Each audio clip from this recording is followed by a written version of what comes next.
My brother Tyler smirked as he handed me the group chat screenshot saying, "Sorry, but we all voted. The resort's full this year, and well, someone has to stay home." I watched his wife Linda nod approvingly in the background, already planning her Instagram posts from what she thought would be my excluded paradise. What they didn't know was that 3 days later, I'd be sitting in the owner's suite, watching through the security cameras as hotel staff escorted them off the property I'd secretly owned for 6 months, while Tyler's face turned the same shade as the sunset he'd never get to photograph. Before we jump back in, tell us where you're tuning in from, and if this story touches you, make sure you're subscribed, because tomorrow, I've saved something extra special for you. The morning California sun streamed through my San Jose apartment. Windows as I sat at my small kitchen table, staring at the text messages that had been flooding my phone since 6 a.m. The Martinez family group chat, usually filled with Mom's recipe shares and Dad's fishing photos, had exploded overnight with vacation planning discussions that notably excluded any mention of my name. I'm Emma Rodriguez, and at 28, I've learned that being the youngest in a family doesn't automatically mean you're the most naive. For the past 6 years, I've built a successful digital marketing company from my one-bedroom apartment, while my older brother Tyler has spent that same time reminding everyone how his real estate career makes him the family's financial success story. What no one knew was that my quiet little marketing business had been far more successful than any of them imagined. The irony wasn't lost on me that Tyler, who sold houses for a living, had no idea his little sister had been making strategic property investments for the past 3 years. While he focused on commission checks and flashy car payments, I'd been quietly building a portfolio that would have shocked him speechless. But the crown jewel of my investments remained my most carefully guarded secret. My phone buzzed again, with another message in the family chat. This time it was Linda, Tyler's wife, sharing links to luxury swimwear she'd ordered for what she kept calling our annual Martinez family tradition at Sunset Cove. The same Sunset Cove Resort where our extended family had gathered every summer for the past 15 years. The same resort where my great-aunt Isabella Rodriguez had worked her way up from housekeeper to assistant manager over 30 years before, retiring and, unbeknownst to my family, using her life savings and business connections to acquire the property through a complex investment partnership. I sipped my coffee and scrolled through the messages, watching my family plan their elaborate vacation while systematically pretending I didn't exist. Mom had sent a message about booking spa appointments for the girls, specifically mentioning Linda and my 2 female cousins, but not me. Dad shared his excitement about the golf tournament he and Tyler had signed up for. Even my normally sweet cousin Maria had jumped on the bandwagon, posting about the shopping trip she and Linda had planned for Monterey's boutique district. The exclusion wasn't subtle. It was deliberate, calculated, and designed to send a message. That message being that Emma Rodriguez, the family's quiet achiever, had finally been deemed unworthy of their annual celebration of Martinez family success. The whole situation had started 3 months ago at my cousin David's graduation party. I'd made the mistake of declining to contribute $500 to Tyler's idea of upgrading the family's usual resort accommodations to the premium Ocean View suites. Not because I couldn't afford it, but because I'd grown tired of Tyler positioning himself as the family vacation coordinator while expecting everyone else to fund his increasingly expensive ideas. "Come on, Em," he'd said in front of the entire extended family, his voice carrying that patronizing tone he'd perfected over the years. "I know your little marketing thing is cute, but this is about family investment. Sometimes you have to spend money to create memories." Linda had jumped in immediately, her perfectly manicured hand resting on Tyler's arm as she smiled that condescending smile I'd grown to despise. Emma probably just needs to budget differently. Not everyone understands the value of experiences over things.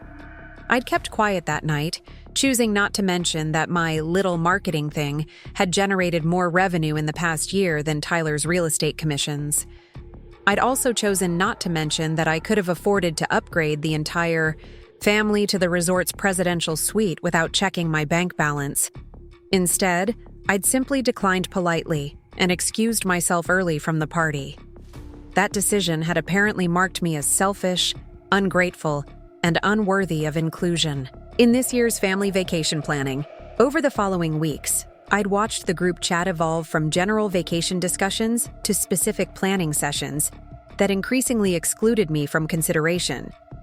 When I'd finally asked directly about dates and booking information, Tyler had responded with a public message that still made my stomach clench with humiliation. "Hey everyone, we need to talk about accommodation limits this year. The resort is pretty booked up for our usual dates, and we're probably going to need to scale back our group size to make sure we can all get rooms together. Some of us might need to sit this year out." The message had been followed by a series of private conversations that I wasn't included in, but the results were obvious. Every family member except me had somehow secured their spot for the vacation. Even my 18-year-old cousin Jake, who was notorious for forgetting family events, had been accommodated. The final blow had come yesterday evening when Tyler had stopped by my apartment unannounced, armed with printed screenshots of the group chat and an explanation that managed to be both apologetic and insulting simultaneously. "Look, Em, I know, this is hard to hear," he'd said, settling into my living room chair like he owned the place. "But the family voted, and we just don't have space for everyone this year. The resort is completely booked, and we had to make some tough choices about who gets priority." I'd stared at him, watching his practiced real estate agent expression of fake concern, wondering if he actually believed his own lies. The family voted on whether I could attend our annual vacation? "It wasn't personal," Linda had chimed, in from behind him, her voice sweet with false sympathy. "It's just that some people contribute more to the overall experience, you know. Tyler organizes everything. Dad handles the golf arrangements. I coordinate the spa and shopping activities. You've always been more of a observer." The word observer had hung in the air between us like an insult, as if my presence at family vacations had been some kind of charity accommodation rather than my right as a family member. As if my contributions to family harmony, my willingness to help with younger cousins, my assistance with vacation planning logistics in previous years had been worthless. Preparing and narrating this story took us a lot of time, so if you are enjoying it, subscribe to our channel. It means a lot to us. Now back to the story. Tyler had continued his explanation, outlining how they'd secured a block of rooms that perfectly accommodated 14 family members. 14 people in a family that actually contained 15, with me being the obvious exclusion. He'd detailed the various activities they'd planned, the group dinners they'd reserved, the excursions they'd booked, all while maintaining that apologetic expression that didn't reach his eyes. "We're really going to miss having you there," he'd concluded, standing to leave. "Maybe next year we can plan better, get a bigger block of rooms so everyone can come." After they'd left, I'd sat in my quiet apartment, staring at the screenshots Tyler had left behind as proof of their accommodation limitations. Screenshots that showed careful planning for everyone except me.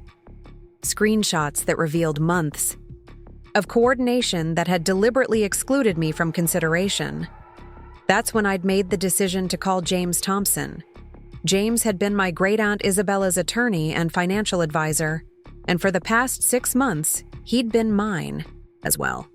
Isabella Rodriguez had been my maternal grandmother's younger sister, a woman who'd worked at Sunset Cove Resort for 3 decades before her retirement 12 years ago. She'd been quiet, hardworking, and largely ignored by our family, except for perfunctory holiday visits and birthday cards. What none of us had known was that Isabella had been far more financially astute than anyone had imagined. Her decades at the resort had given her insider knowledge of the hospitality industry, strategic connections with investors and lenders, and most importantly, advance warning when the resort's original owners had begun looking for buyers.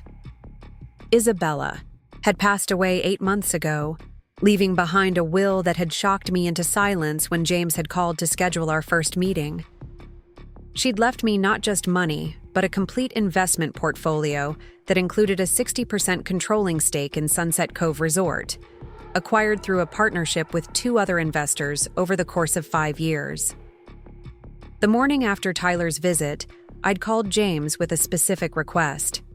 "I need to understand my options regarding the resort's booking policies," I'd told him, standing at my apartment window and looking out at the city where my family lived, completely unaware of what I now controlled. James had understood immediately. As Isabella's former advisor and now mine, he'd been present for enough family stories to grasp the dynamics at play. "What exactly are you thinking, Emma?" "I'm thinking that family members should be treated with respect and consideration, especially at family businesses," I'd replied, my voice steadier than I'd felt. "And I'm thinking that policies should be applied consistently and fairly." There had been a long pause before James had responded. "Would you like me to review the current reservation system and occupancy reports for your family's usual vacation dates?" "I would appreciate that very much." The report James had sent me that afternoon had been illuminating. Sunset Cove Resort, during the dates my family had claimed were completely booked, was actually operating at 78% capacity, more than enough room to accommodate 1 additional family member, especially given that the Martinez family's block reservation had been held as a priority booking due to their 15-year customer loyalty status. More interesting was the discovery that Tyler had specifically requested that his sister Emma Rodriguez be removed from the family's group reservation, claiming she'd decided not to attend this year. The request had been processed by the reservations manager without question, since it had come from the family's designated coordinator. I'd read that line 3 times before the full impact had settled in. Tyler hadn't just excluded me from family planning. He'd actively canceled my accommodation while lying to both me and the resort staff about my intentions. That evening, I'd called Maya Patel, my best friend and roommate in the marketing business we'd built together. Maya had listened to the entire story with increasing indignation, occasionally interrupting with creative suggestions for revenge that ranged from hilarious to illegal. "So let me get this straight," she'd said after I'd finished explaining. "Your brother canceled your hotel room, lied to your family about accommodation availability, excluded you from months of vacation planning, and then had the audacity to show up at your apartment with fake screenshots to make you think it was a group decision? That's an accurate summary. And he has no idea that you own the resort where he's planning to spend the week pretending you don't exist. He has no idea I own any real estate at all. The family thinks my business is barely breaking even." Maya had been quiet for a long moment before speaking again. "Emma, I love you like a sister, but if you don't make this the most spectacular comeuppance in family vacation history, I'm going to be personally disappointed." That conversation had solidified my decision. Tyler wanted to play games with family loyalty and vacation coordination? Fine. I'd let him coordinate his perfect family vacation right up until the moment he discovered who really controlled the guest list. I'd spent the next 2 days working with James to understand my full authority as majority owner of Sunset Cove Resort.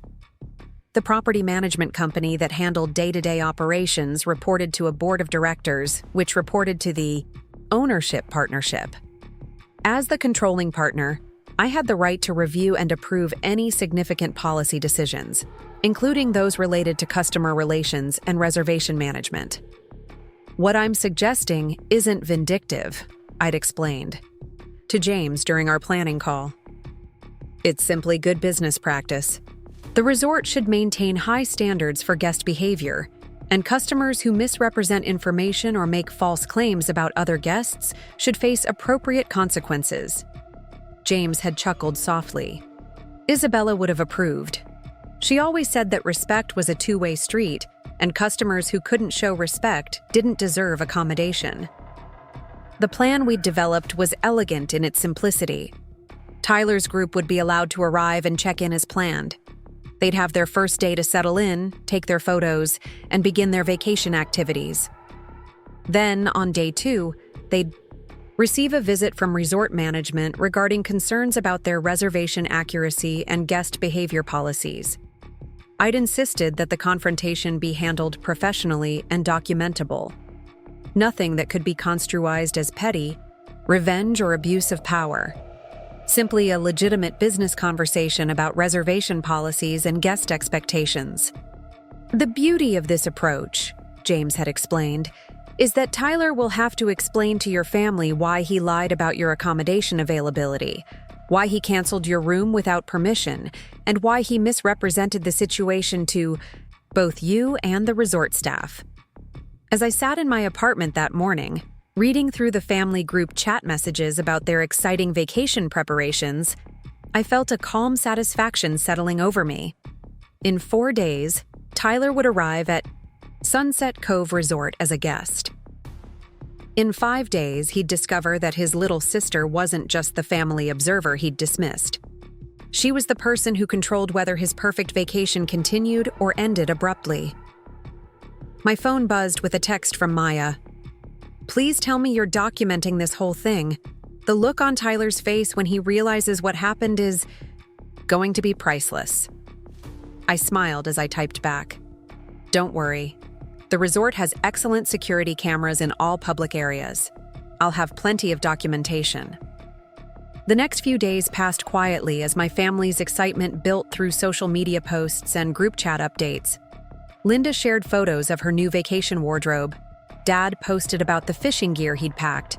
Mom coordinated meal plans and activity schedules with military precision.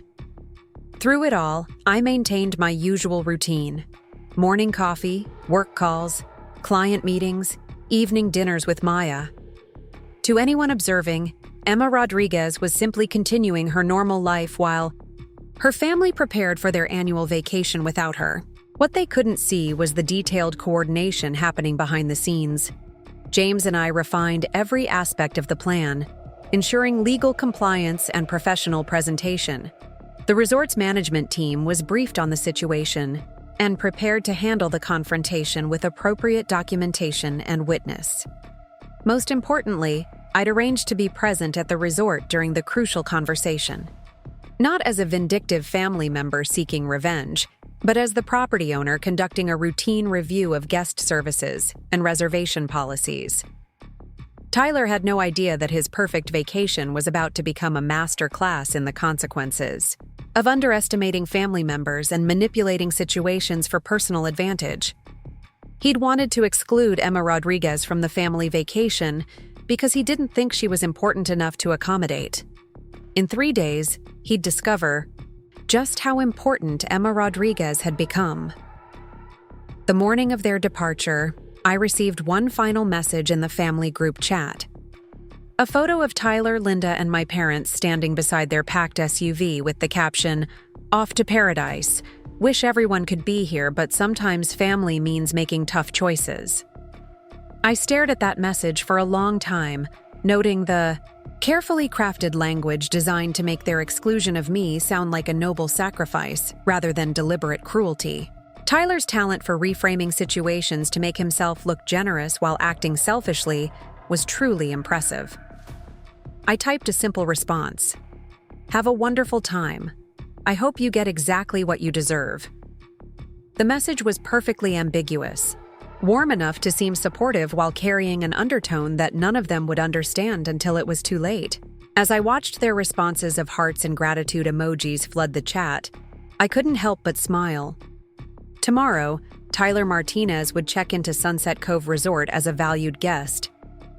The day after, he'd discover that his little sister wasn't as powerless as he'd assumed. Sometimes the best revenge isn't getting even. Sometimes it's simply letting people experience the natural consequences of their own choices, delivered with professional courtesy and perfect documentation. The call came at exactly 9:37 a.m. on the day my family was scheduled to arrive at Sunset Cove Resort. James Thompson's voice carried an unusual tension that immediately caught my attention as I sat in my home office. reviewing quarterly reports for 3 of my marketing clients. "Emma, we have a development that changes our timeline significantly," he began without his usual pleasantries. "I received a call from the resort's general manager this morning. Your brother Tyler contacted them yesterday requesting additional services and accommodations that go far beyond his original reservation." I set down my coffee cup, suddenly alert. "What kind of additional services?" "He's attempting to reserve the entire Marina Pavilion for what he's calling a Martinez family reunion celebration. He's also requested exclusive access to the private beach section for photography sessions, and he's tried to upgrade the family's dining reservations to include the chef's table experience at the Lighthouse restaurant." The audacity was breathtaking, even for Tyler.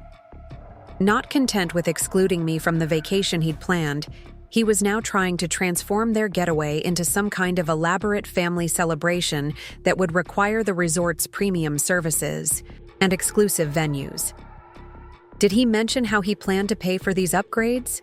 I asked, though I suspected I already knew the answer. James paused meaningfully. He informed the resort staff that as a long-term family client with connections to resort ownership, he expected these accommodations to be provided as courtesy upgrades. He specifically stated that the Martinez family had special arrangements that entitled them to complimentary premium services. The lie was so outrageous it left me momentarily speechless. Tyler had not only excluded me from the family vacation, but he was now using fabricated connections to my resort ownership to secure free upgrades for the family celebration I'd been banned from attending. The manipulation had reached a level that transcended mere sibling rivalry and entered the realm of legitimate fraud. What did the resort management tell him? They informed him that they had no record of any special arrangements for the Martinez family, and that all requested upgrades would need to be paid for in advance. Tyler became quite insistent, according to the general manager, claiming that there had been some kind of miscommunication and demanding to speak with someone in higher authority. I leaned back in my chair, processing the implications. Tyler's behavior was creating exactly the kind of guest relations issue that would justify the intervention we'd already planned. His attempts to manipulate resort staff and claim false privileges were providing legitimate grounds for the conversation about guest conduct policies. How did the resort staff handle his demands? Professionally, but firmly. They've documented the entire interaction and flagged his reservation for management review. The general manager wanted to notify us as ownership representatives because Tyler's claims about special arrangements needed to be verified or contradicted. This was perfect. Tyler's own actions were creating the paper trail that would justify everything that happened next.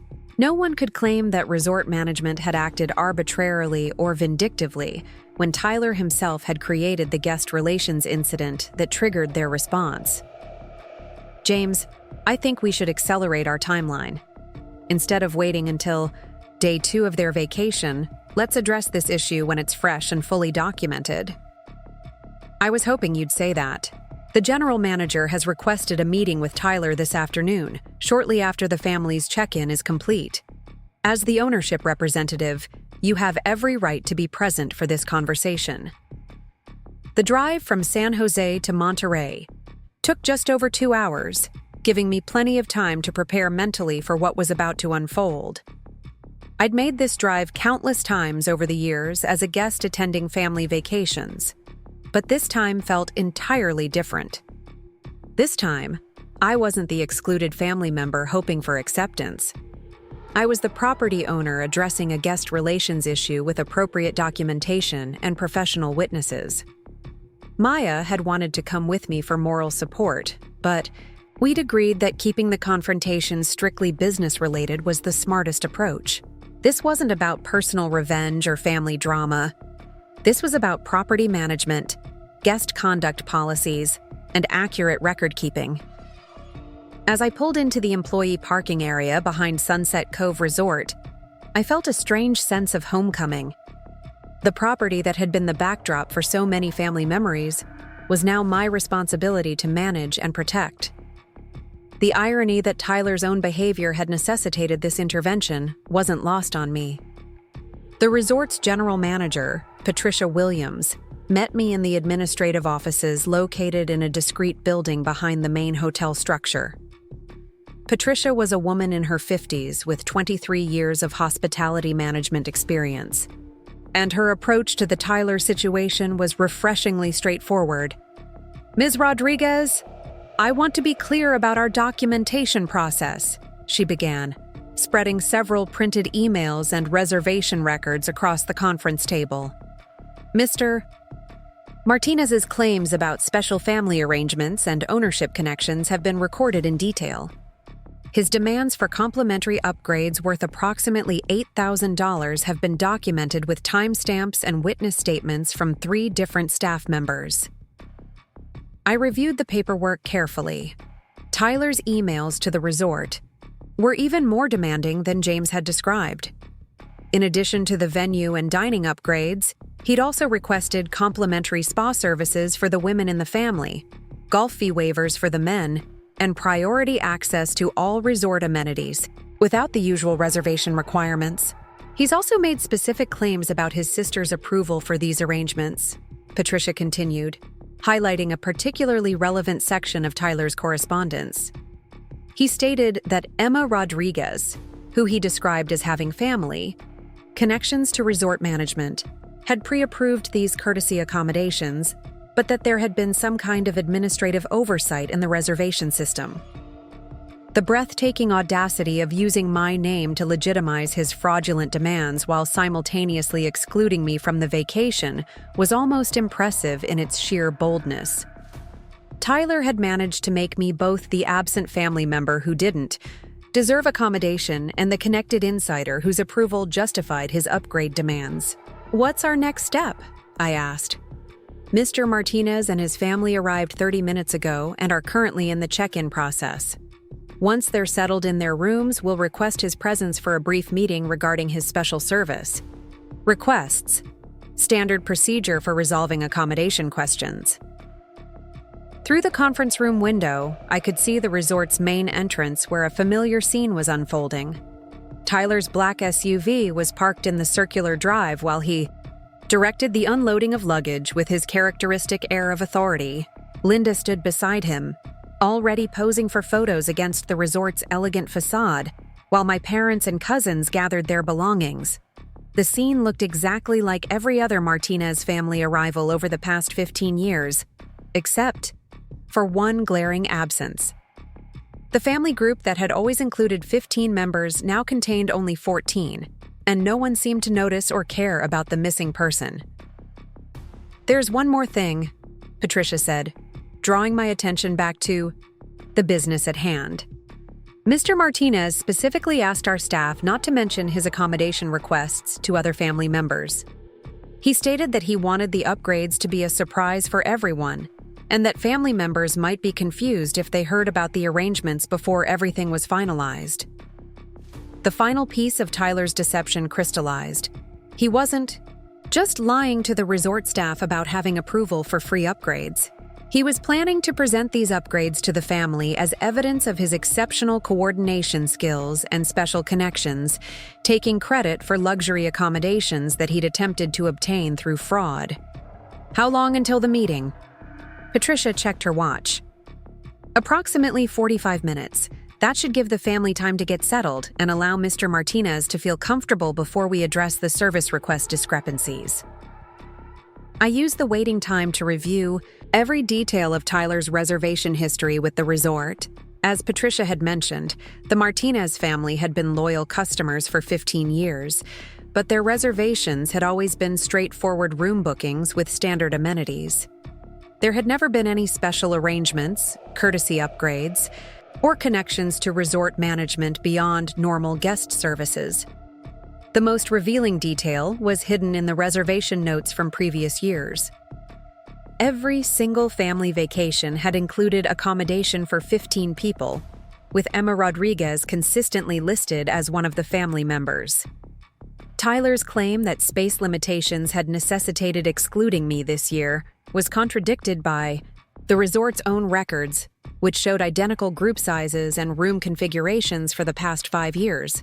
At exactly 4:15 p.m., Patricia's assistant knocked on the conference room door. "Mr. Martinez is here for his meeting." Tyler entered the room with his characteristic confidence, wearing the casual but expensive outfit that Linda had no doubt coordinated for their arrival day photos. His smile was broad and expectant, clearly anticipating that this meeting would result in confirmation of his requested upgrades. His expression shifted noticeably when he saw me sitting at the conference table. "Emma, what are you doing here?" The surprise in his voice was genuine, though I could see him rapidly calculating possible explanations for my presence. "Ms. Rodriguez is here as a representative of resort ownership," Patricia explained smoothly. "Given the nature of your service, requests and the claims about family connections to management, we felt it appropriate to have ownership input on these accommodation questions." Tyler's eyes darted between Patricia and me, clearly struggling to understand how his excluded little sister had become involved in resort management decisions. "I'm not sure I understand. Emma doesn't work in hospitality management. Actually, Mr. Martinez, Ms. Rodriguez has significant ownership interests in Sunset Cove Resort," Patricia replied, her tone remaining professional but firm. "Which is why your claims about having family approval for complimentary upgrades needed to be verified directly." I watched Tyler's face cycle through confusion, disbelief, and the dawning realization that something was very wrong with his understanding of the situation. The confident real estate agent who had excluded me from the family vacation was suddenly looking uncertain and vulnerable. "I think there's been some kind of misunderstanding," he said carefully, his voice losing its usual authority.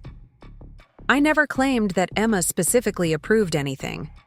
I just mentioned that our family had connections to resort management through extended family relationships." Patricia consulted her notes with deliberate precision. "According to our records, you specifically stated that Emma Rodriguez had pre-approved courtesy accommodations for the Martinez family, and that there had been an administrative oversight in the reservation system. You also claimed that these arrangements were part of long-standing family agreements with resort ownership." Tyler's face flushed as he realized that his lies were being quoted back to him with documentation. "I may have misspoken about the specific details. What I meant was that we've been loyal customers for many years, and I thought that might qualify us for some consideration regarding upgrades." "Mr. Martinez," I said quietly, speaking for the first time since he'd entered the room. "Can you explain why you told the resort staff that I had approved these accommodations when you specifically excluded me from this family vacation?" The silence that followed was profound. Tyler stared at me with an expression I'd never seen before, a mixture of panic, embarrassment, and the slow recognition that his carefully constructed lies were collapsing around him. "You excluded a family member from the vacation?" Patricia asked, her professional demeanor sharpening with disapproval. "The same family member you claimed had approved special accommodations." Tyler's mouth opened and closed several times before he managed to speak. "Emma decided not to come this year. There were scheduling conflicts and budget considerations that made it difficult for her to attend." "That's interesting," I replied, pulling out my phone to display the group chat screenshots Tyler had left at my apartment. "Because according to your own messages, the family voted to exclude me due to accommodation limitations, and you specifically told me that the resort was completely booked with no space for additional family members." Patricia took the phone and scrolled through the screenshots with increasing concern. "Mr. Martinez, these messages clearly show that you deliberately excluded Ms. Rodriguez from the family vacation, while simultaneously claiming her approval for special accommodations. This is exactly the kind of guest behavior that violates our customer conduct policies." Tyler's real estate training finally kicked in, and he attempted to regain control of the narrative. "Look, this is obviously a family misunderstanding that got out of hand. Emma and I can resolve this privately without involving resort management. There's no need to make this into a bigger issue than it needs to be." "Actually, Mr. Martinez, This became a resort management issue the moment you made false claims about ownership approval and attempted to secure fraudulent accommodations, Patricia replied firmly. Our guest conduct policies specifically address situations where customers misrepresent information or make unauthorized claims about special arrangements. I could see Tyler beginning to understand that this wasn't going to be resolved with his usual charm and manipulation tactics. The realization that his little sister wasn't just present as a family member, but as someone with actual authority over his vacation experience, was clearly overwhelming his ability to process the situation. "What exactly does that mean for our reservation?" he asked, his voice noticeably smaller than when he'd entered the room. Patricia consulted another set of documents. Resort policy requires a review of guest privileges when conduct violations are documented. Depending on the severity of the misrepresentation, consequences can range from restriction of amenities to termination of accommodation. Tyler's face went pale. "You're talking about kicking us out of the resort?" "We're talking about conducting a thorough review of your guest status and determining appropriate consequences for policy violations," Patricia corrected. "The fact that you excluded the very family member whose approval you falsely claimed makes this a particularly serious conduct issue." For the first time since entering the room, Tyler looked directly at me with something approaching desperation. "Emma, surely you're not going to let them throw the whole family out over a misunderstanding. Mom and Dad don't even know about any of this. They shouldn't be punished for something that was just a communication error." The appeal to family loyalty was predictable, but also revealing. Tyler was finally acknowledging that his actions had consequences, and he was hoping that the same family bonds he'd violated would now protect him from those consequences. "Tyler," I said quietly, "you didn't exclude me because of communication errors or accommodation limitations. You excluded me because you didn't think I was important enough to deserve a place at the family vacation. You lied to me about booking, availability. You lied to the resort about my approval. And you lied to the family about the reasons for my absence." His shoulders sagged as the full weight of his deception became undeniable. "I made mistakes. I handled the situation poorly. But Emma, you have to understand that this will ruin the entire family vacation. Everyone has been looking forward to this for months. The same consideration you showed me when you excluded me from months of vacation planning?" I asked. Patricia cleared her throat diplomatically. "Ms. Rodriguez, as ownership representative, what would you like our response to be regarding Mr. Martinez's conduct violations?" The question hung in the air while Tyler stared at me with obvious terror. His perfect family vacation, the celebration he'd planned while excluding me, the upgrades he'd tried to obtain through fraud, all of it now depended on the mercy of the sister he'd dismissed as unimportant. I looked at Tyler's panicked expression and felt something unexpected. Not satisfaction or vindictive pleasure, but a profound sadness for how completely he'd misunderstood both family relationships and basic decency. "I think," I said slowly, "that we need to have a conversation with the entire family about what's been happening here. They deserve to know the truth about the accommodation limitations, the exclusion decisions, and the false claims that have been made on their behalf." Tyler's face went even paler. "Emma, please, don't do this to them. They don't need to know about all the details.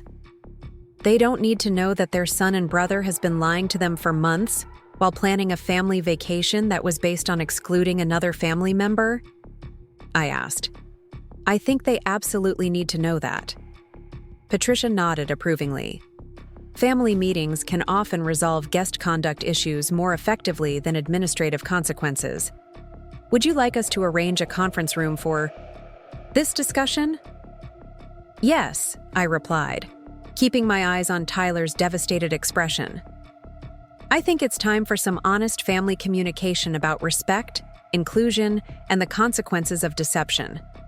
As we prepared to summon the Martinez family for the most uncomfortable conversation of Tyler's life, I realized that the real justice wouldn't come from throwing them out of the resort.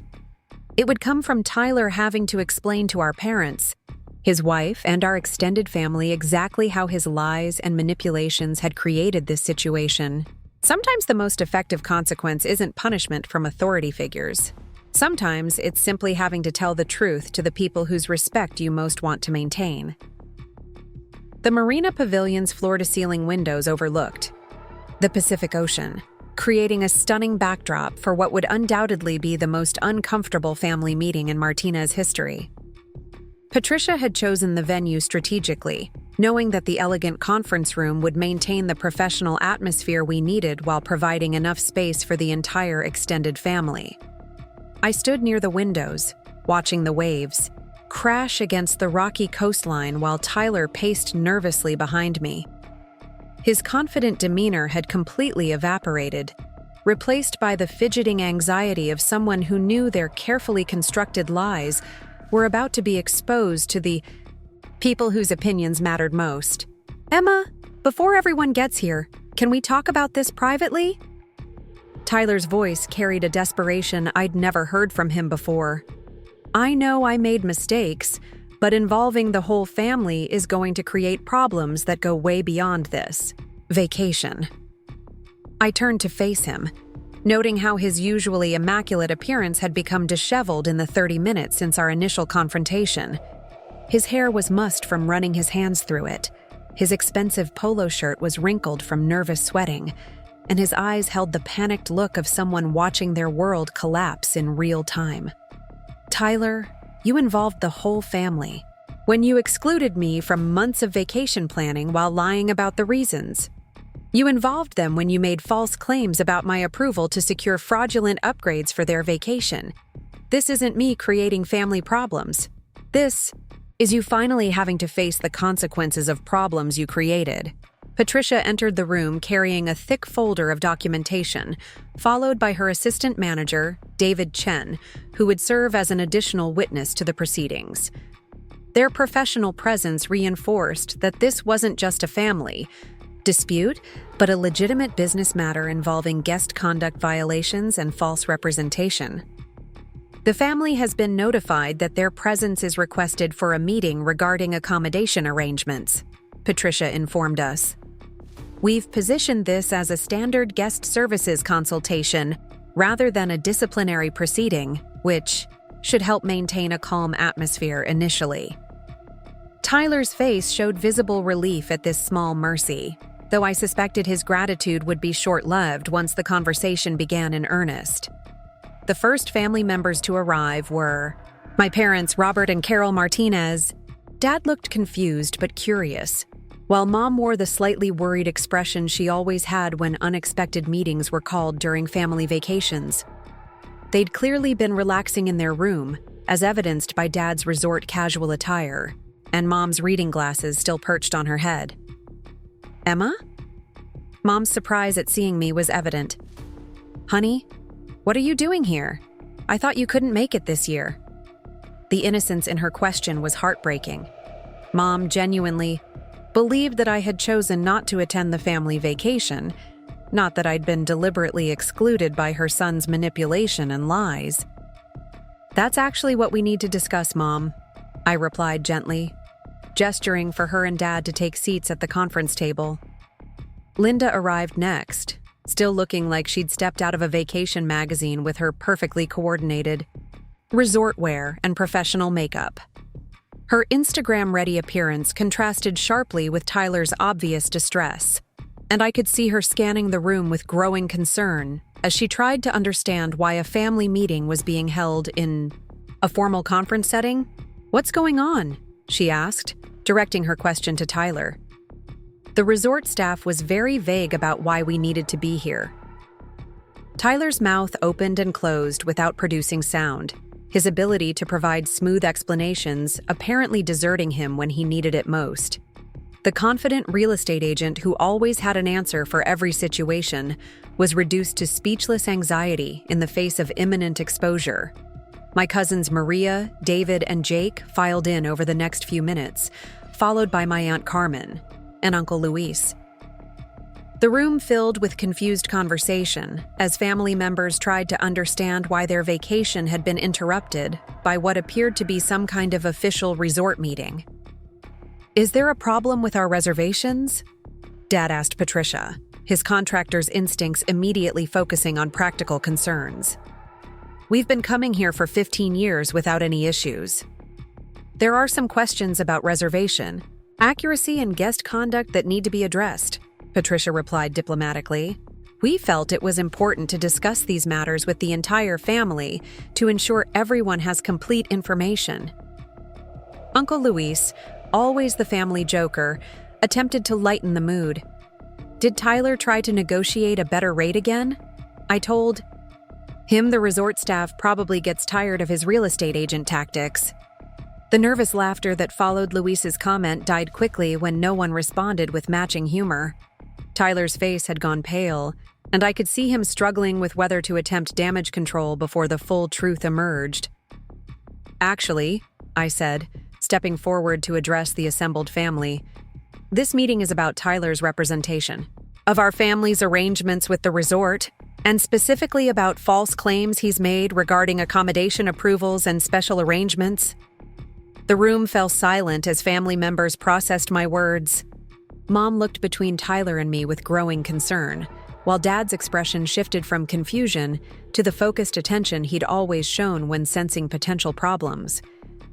Patricia opened her documentation folder and spread several printed emails across the conference table where everyone could see them. "Mr. Martinez contacted the resort requesting approximately $8,000 worth of complimentary upgrades and exclusive services for your family's vacation. He claimed these arrangements had been pre-approved by Emma Rodriguez due to family connections with resort ownership." The silence that followed was profound. I watched as family members leaned forward to examine the printed emails, their expressions changing from confusion to shock as they read Tyler's specific requests and claims. "Tyler," Mom said quietly, her voice carrying the tone she'd used when we were children and serious explanations were required. "What is this about? Why would you claim Emma approved anything when she's not even here with us?" Tyler's face flushed as he realized there was no way to explain his actions without admitting to the web of lies he'd constructed. "I may have overstated some things in trying to secure better accommodations for the family. I thought if I mentioned family connections, the resort might be more willing to consider upgrades." "Family connections?" Dad's voice sharpened with the authority he'd commanded on construction sites for 30 years. "What family connections are you talking about, Tyler? We're regular customers here, nothing more." Linda placed her hand on Tyler's arm, clearly trying to provide support while also seeking clarification. "Honey, you told me you'd arranged some special surprises for everyone. You said you had everything handled through your business contacts." The revelation that Tyler had been promising his wife special arrangements while claiming my approval for fraudulent upgrades added another layer of deception to an already complex web of lies. "I think," I said carefully, "that before we address Tyler's claims about special arrangements, the family needs to understand why I'm here today and what my actual relationship with Sunset Cove Resort is." Maria, always the most direct of my cousins, spoke up immediately. "Emma, why are you here? Tyler said you couldn't afford to come this year and that the resort was booked anyway." The hurt in her voice was genuine. Maria had always been supportive of me, and learning that she'd been told I couldn't afford the family vacation was clearly painful for her to hear. "That's not what happened, Maria," I replied gently. "Tyler excluded me from the vacation planning and then canceled my room reservation while telling everyone different stories about why I wasn't attending." Mom's gasp was audible. "Tyler, you canceled Emma's reservation? Why would you do that?" Tyler's desperation finally broke through his paralysis. There was a misunderstanding about accommodation availability. The resort was nearly booked, and we had to make difficult choices about room assignments. Emma seemed less interested in attending anyway, so I thought it would be easier if she sat this year out. "Less interested?" Uncle Luis's voice rose. with indignation. Emma has attended every family vacation for 15 years. She helps with planning, coordinates activities with the younger cousins, and always contributes to group expenses. How was she less interested? The support from Luis was unexpected, but deeply appreciated. I hadn't realized that family members had noticed my contributions to our annual vacations, or that they would question Tyler's narrative about my supposed lack of interest. Dad leaned forward, his expression grave.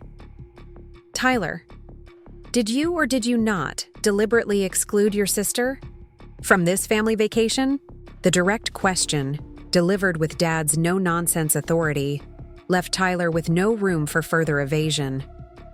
I made decisions about accommodation that I thought were best for the family overall. Emma had declined to contribute to upgraded reservations, and I felt that indicated a lack of commitment to the vacation experience. So you punished her for not wanting to pay for your upgrade ideas by excluding her entirely? Aunt Carmen's voice carried the same protective tone she'd used when defending family members throughout our childhood.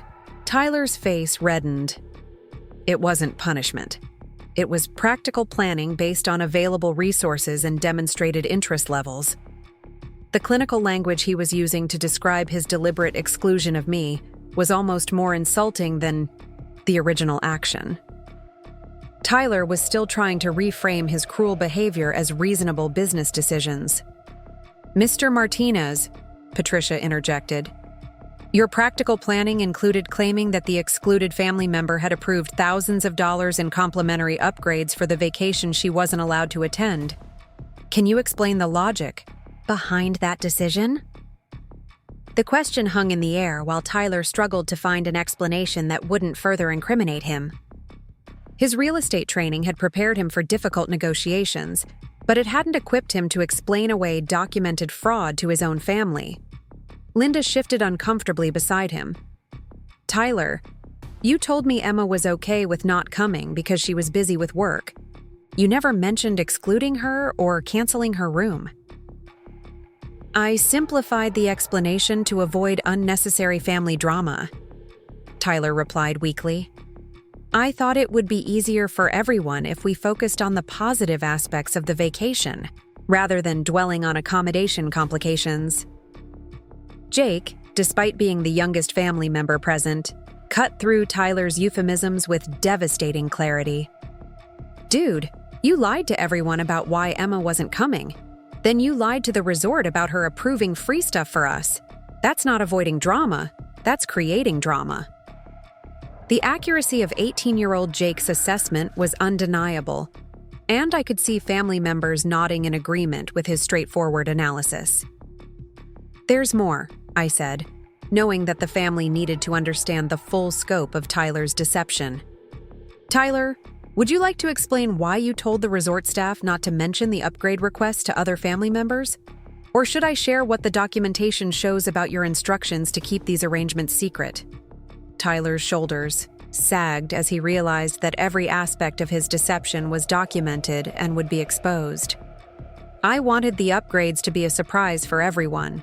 I thought it would be more meaningful if people discovered the enhanced accommodations as the vacation progressed. Patricia consulted her notes. According to our records, you specifically instructed staff not to discuss the arrangements with family members because they might be confused if they heard about special accommodations before everything was finalized. That suggests an awareness that family members wouldn't understand or approve of your approach. Dad's expression had shifted from confusion to the stern disapproval I remembered from childhood moments when serious misconduct required serious consequences. Tyler, are you telling me that you excluded Emma from the family vacation, lied to her about why, lied to us about her reasons for not attending, and then used her name to try to get free upgrades for the rest of us? The comprehensive summary of Tyler's actions, delivered in Dad's construction foreman voice, made the full scope of the deception undeniable. Tyler stared at the table, apparently unable to meet anyone's eyes. Yes, he whispered, finally admitting the truth. The silence that followed was broken by Mom's quiet voice. Tyler, how could you do this to your sister? How could you do this to your family? The pain in Mom's voice was heartbreaking. She was processing not just Tyler's treatment of me, but the realization that her son had manipulated and lied to every family member while planning what was supposed to be a celebration of family unity. I made mistakes, Tyler said without looking up. I let my desire to create a perfect vacation experience cloud my judgment about the best way to handle accommodation challenges. Accommodation challenges? Maria's voice rose with anger. Tyler, you created the accommodation challenges by lying about everything. The resort wasn't booked. Emma didn't decline to attend. You made up problems so you could exclude her and then use her name to get free stuff for the rest of us. Linda's face showed a mixture of embarrassment and dawning realization.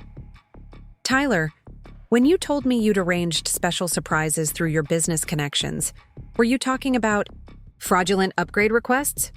The question from his own wife clearly struck Tyler deeply. Linda's growing understanding that she'd been complicit in deception, even unknowingly, was adding another layer of consequence to his actions. I never intended for any of this to become such a big issue, Tyler said desperately. I was trying to create a better vacation experience for everyone. By excluding Emma and lying about it, Uncle Luis's question was rhetorical, but it highlighted the fundamental contradiction in Tyler's justification. Patricia cleared her throat diplomatically. There's one more element that the family should be aware of before we discuss resolution. Options. Ms. Rodriguez isn't here simply as an excluded family member. She's here as a representative of resort ownership. The confusion that greeted this statement was immediate and profound. Family members looked between Patricia and me with expressions ranging from bewilderment to disbelief. What does that mean? Dad asked slowly. It means, I said, taking a deep breath before revealing the truth that would change everything, that I own 60% of Sunset Cove Resort. I inherited it 6 months ago from Great-Aunt Isabella, along with the investments and financial resources that made the purchase possible. The silence that followed was absolute. 14 family members stared at me with expressions of shock so complete that the room felt frozen in time. Tyler's face had gone completely white. You own the resort? I own the controlling interest in the resort where you've been a guest for 15 years, where you excluded me from attending as a family member, and where you falsely claimed my approval for fraudulent upgrades. Dad was the first to find his voice. Emma, you own this place? This entire resort? Great-Aunt Isabella spent 30 years working here before she retired and used her savings and business connections to acquire the property through an investment partnership. When she passed away, she left me her majority ownership stake, along with substantial financial assets I never knew existed. Mom's eyes filled with tears as the full irony of the situation became clear. Tyler excluded you from a family vacation at a resort you own? He excluded me, canceled my reservation, lied about accommodation availability, and then used my name to attempt to secure $8,000 worth of fraudulent upgrades for the family vacation I wasn't allowed to attend. Linda buried her face in her hands. Oh my God, Tyler, what have you done? The question echoed through the room as family members began to fully grasp the magnitude of Tyler's miscalculation. He hadn't just excluded his sister from a family vacation. He'd excluded the owner of the resort from her own property while attempting to defraud her business. Tyler looked up at me with an expression of complete devastation. Emma, I had no idea. You never said anything about inheriting property or having business investments. Because you never asked about my life or my business success. You assumed I was struggling financially and dismissed my achievements as insignificant. You excluded me from family events because you didn't think I was important enough to deserve inclusion. The truth hung in the air while family members absorbed the full scope of what had happened. Tyler's arrogance and dismissive attitude toward me had led him to commit fraud against my own business, while excluding me from my own property. Patricia, stepped forward to address the practical implications. Given these circumstances, we need to discuss appropriate resolution of the guest conduct violations and false representation issues. The resort has policies regarding fraudulent accommodation, requests that typically result in immediate termination of guest privileges. "You're going to throw us out?" Aunt Carmen asked, her voice small with worry. "That decision rests with Ms. Rodriguez as the ownership representative," Patricia replied, looking at me expectantly. Every family member turned to stare at me, waiting to learn whether Tyler's actions would result in the end of their vacation and public humiliation for the entire Martinez family. The power to decide their fate was entirely in my hands, and the irony was perfect. Tyler had excluded me because he thought I was powerless and unimportant. Now his family's vacation, his reputation, and his relationship with every person in the room depended entirely on the mercy of the sister he'd dismissed. The weight of 14 pairs of eyes focused on me was overwhelming. Every family member sat in absolute silence, waiting for my decision about whether their vacation would continue or end in disgrace. Tyler's face had drained of all color as he stared at me across the conference table, finally understanding that his little sister held complete control over the consequences of his actions. I walked slowly to the head of the conference table, my footsteps echoing in the silent room. Outside the floor-to-ceiling windows, the Pacific Ocean continued its eternal rhythm, waves crashing against the rocky coastline with the same power and persistence my great-aunt Isabella had shown in building her hospitality empire. The irony that Tyler had chosen to exclude me from a resort that bore the fingerprints of my family's determination wasn't lost on me. "Before I make any decisions about resort policies and guest conduct violations," I began, my voice steady despite the emotional turbulence I felt inside, "I think everyone needs to understand exactly how we arrived at this moment." Mom shifted, uncomfortably in her chair, her eyes darting between Tyler and me with the worried expression she'd worn during our childhood conflicts. But this wasn't a sibling argument over toys or television privileges. This was about fundamental respect, family loyalty, and the consequences of systematic deception. "Tyler, would you like to explain to everyone how the decision was made to exclude me from this vacation?" I asked, giving him one final opportunity to take responsibility for his actions. Tyler's mouth opened and closed several times before he managed to speak. "Emma, please, can't we discuss this privately? The whole family doesn't need to be involved in what was essentially a misunderstanding about accommodation logistics." "A misunderstanding?"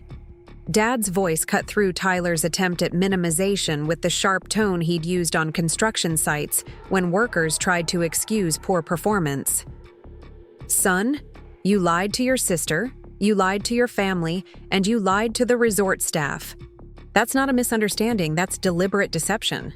Linda reached for Tyler's hand, but he pulled away, apparently too overwhelmed by shame to accept comfort. "Tyler, you need to tell everyone the truth. All of it." The desperation in Linda's voice suggested she was beginning to understand that their marriage would be affected by whatever happened in this room. Tyler's actions hadn't just damaged his relationship with me or jeopardized the family vacation. They'd exposed character flaws that would have long-term consequences for every relationship in his life. "Fine," Tyler said, his voice barely above a whisper. 3 months ago, Emma declined to contribute to my idea of upgrading everyone's accommodations to Ocean View Suites. I interpreted that as a lack of commitment to the family vacation experience. "You interpreted my refusal to fund your expensive ideas as grounds for exclusion?" I asked, making sure every family member understood the reasoning behind Tyler's decision.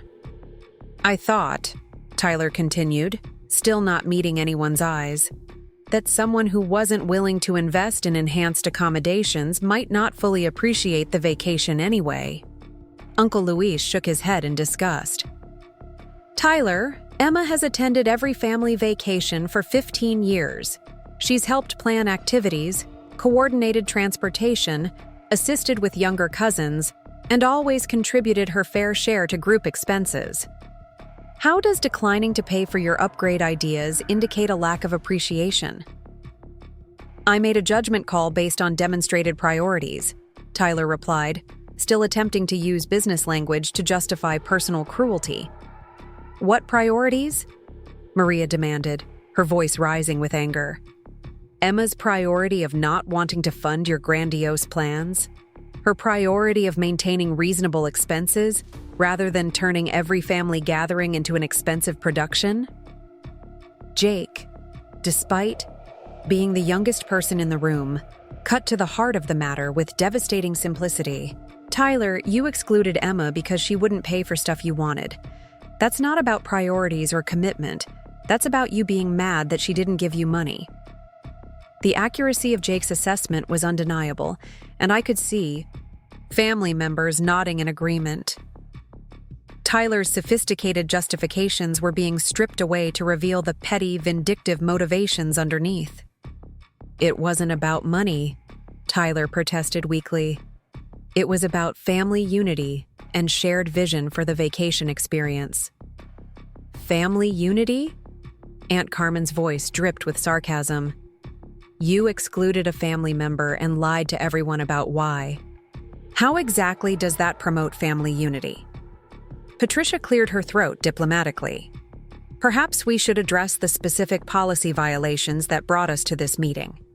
Mr. Martinez, can you explain why you claimed Ms. Rodriguez's approval for accommodations worth $8,000 while she was excluded from attending the vacation?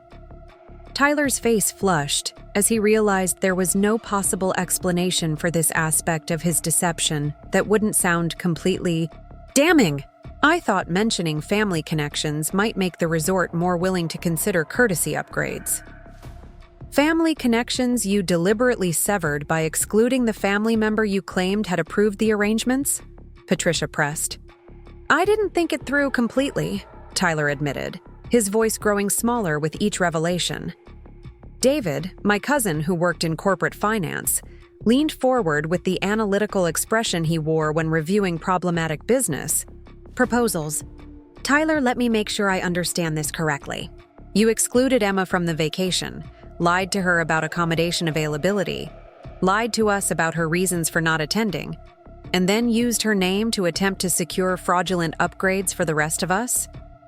It sounds worse when you put it like that, Tyler said desperately.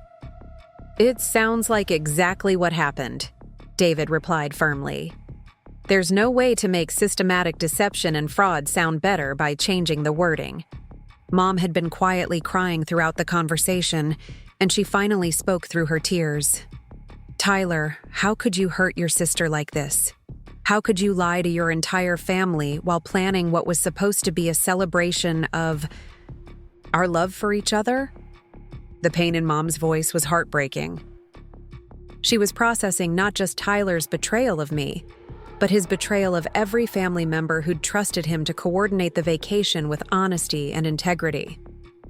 I wanted to create a perfect vacation experience, Tyler said, his voice cracking. I thought if I could secure better accommodations and exclusive services, everyone would have memories that would last a lifetime.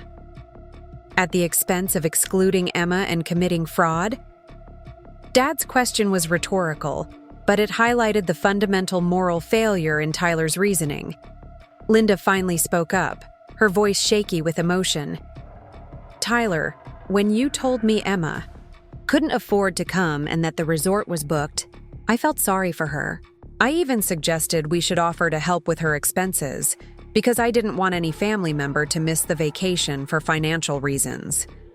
The revelation that Linda had wanted to help me attend the vacation I'd been deliberately excluded from added another layer of tragedy to the situation. Tyler's lies had prevented even his own wife from showing the kindness and family support that should have been natural. You never told me Linda wanted to help with my expenses, I said quietly, looking at Tyler with a mixture of sadness and disappointment. I didn't think it was necessary, Tyler replied, still unable to meet my eyes. Because you'd already decided I shouldn't attend regardless of financial considerations, I concluded. The silence that followed was profound as family members absorbed the full scope of Tyler's calculated exclusion of me from their lives. Patricia consulted her documentation again. There's another element that needs to be addressed. Mr. Martinez specifically instructed resort staff not to mention his upgrade request to other family members. Can you explain why you felt secrecy was necessary? Tyler's face reddened. I wanted the enhanced accommodations to be a surprise. Or, I suggested, you knew that family members would question your authority to make expensive arrangements on their behalf, especially using fraudulent claims about my approval. I thought people would be more excited about the upgrades if they discovered them naturally rather than worrying about costs and logistics in advance, Tyler insisted. Uncle Luis laughed bitterly. Tyler, you thought we'd be excited about upgrades you obtained through fraud? You thought we'd appreciate being accessories to your deception? I never intended for anyone to be accessories to anything, Tyler protested. I just wanted everyone to have an amazing vacation experience. An amazing vacation experience built on lies, exclusion, and fraud, Maria summarized. Tyler, do you understand how that reflects on all of us? When people learn that the Martinez family vacation was based on systematic deception, what do you think that says about our values and integrity? The question struck Tyler visibly. He was finally beginning to understand that his actions hadn't just affected me, but had compromised the reputation and dignity of every family member in the room. Dad leaned back in his chair, his expression grave. Tyler, I raised you to understand that a man's word is his bond. I taught you that family loyalty means protecting and supporting each other, not manipulating situations for personal advantage. How did you lose sight of those fundamental principles? The disappointment in Dad's voice was devastating. Tyler had always been the golden child, the successful real estate agent who represented the family's upward mobility and professional achievement. Hearing Dad question his basic character and moral foundation was clearly overwhelming. I got caught up in wanting to impress everyone, Tyler said, his voice barely audible. I wanted to be the son and brother who could provide extraordinary experiences for the family. I lost sight of what really mattered. What really mattered was including everyone and treating everyone with respect, Mom said firmly. What really mattered was honesty and integrity, not impressive accommodations and exclusive services. Jake, with the brutal honesty that only teenagers can deliver, asked the question everyone was thinking. Tyler, would you have excluded Dad or Uncle Luis if they hadn't wanted to pay for your upgrade ideas? The question hung in the air while Tyler struggled to find an answer that wouldn't further incriminate him. That's different, he finally said weakly. How is it different? Jake pressed. Because they're men? Because they're older? Because you respect them more than you respect Emma? The final question hit its target with devastating accuracy. Tyler's face crumpled as he realized that his exclusion of me had been based on fundamental disrespect for my value as a family member. I don't respect Emma less, he protested, but the words sounded hollow even to him. Your actions suggest otherwise, David observed clinically. You excluded her, lied about her, and used her name fraudulently. Those aren't the actions of someone who respects their sister as an equal family member. Patricia stepped forward to address the practical implications that everyone was avoiding. We need to discuss resolution of the guest conduct violations and policy infractions. Resort management has documented evidence of false representation, fraudulent accommodation requests, and systematic deception regarding family approval. The room fell silent as everyone focused on me, waiting to learn whether Tyler's actions would result in immediate expulsion from the resort and public humiliation for the entire family. Ms. Rodriguez, Patricia continued, as the ownership representative, you have the authority to determine appropriate consequences for these violations. Resort policy typically requires immediate termination of guest privileges for fraudulent accommodation requests of this magnitude. Tyler's face went completely white. Emma, please. I know I made terrible mistakes, but don't punish the whole family for my failures. Mom and Dad don't deserve to have their vacation ruined because of my poor judgment. The appeal to my sympathy for other family members was predictable, but it also revealed Tyler's continued failure to understand the full impact of his actions. He was still thinking in terms of punishment and consequences rather than justice and accountability. Tyler, I said quietly, this isn't about punishment. This is about the natural consequences of systematic deception and fraud. You created this situation through your choices. The family's vacation isn't being ruined by my response to your actions. It's being affected by your actions themselves. Linda buried her face in her hands. Tyler, what have you done to us? How are we supposed to explain this to people? How are we supposed to maintain our reputation and relationships after something like this? The social consequences were clearly weighing heavily on Linda, whose social media presence and public image were important parts of her identity. The thought of explaining to friends and followers why their luxury vacation had ended in disgrace was obviously overwhelming. Maybe, I continued, the real question isn't what consequences Tyler should face for his actions, but what kind of accountability would help him understand why those actions were wrong and how to make better choices in the future. Dad nodded slowly. Emma's right. This isn't about punishment. This is about Tyler learning from his mistakes and making amends for the damage he's caused. What kind of amends? Tyler asked, a hint of hope entering his voice for the first time since the meeting began. I looked around the room at the faces of family members who'd been manipulated and deceived, but who still loved Tyler despite his failures. I thought about my great-aunt Isabella, who'd built her success through hard work, integrity, and respect for others.